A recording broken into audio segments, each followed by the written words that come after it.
তেল আভিবের আকাশে আতঙ্ক, বাংকারে গাদাগাদি করে মানুষ, দৌড়ে বাঁচার চেষ্টা সবার।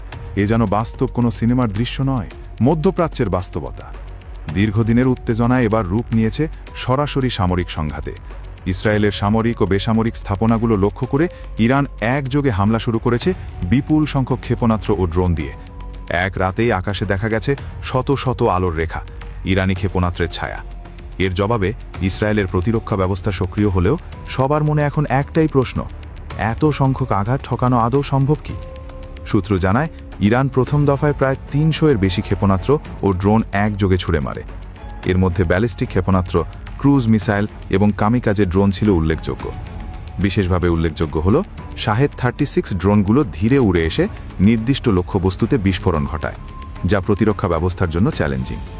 এছাড়া ফাত্তাহ নামে পরিচিত হাইপারসনিক ক্ষেপণাস্ত্র, যা শব্দের চেয়েও বহুগুণ দ্রুতগামী, সেই অস্ত্র ব্যবহার হয়েছে বলে দাবি করেছে ইরান। এই ধরনের ক্ষেপণাস্ত্র এখনও বিশ্বের খুব কম দেশই প্রতিরোধ করতে সক্ষম। ইসরায়েলের আয়রন ডোম ব্যবস্থা বিশ্বব্যাপী প্রশংসিত। এটি মাঝারি দূরত্বের রকেট এবং ক্ষেপণাস্ত্র প্রতিরোধ করতে সক্ষম।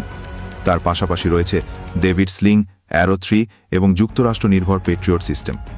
তবে এত বিপুল সংখ্যক একযুগে আক্রমণের মুখে এই প্রতিরক্ষা ছাদে ফাঁক তৈরি হচ্ছে, বিশেষ করে দূরবর্তী বা একসঙ্গে নিক্ষিপ্ত ক্ষেপণাস্ত্র ঠকানোর চেষ্টা করতে গিয়ে।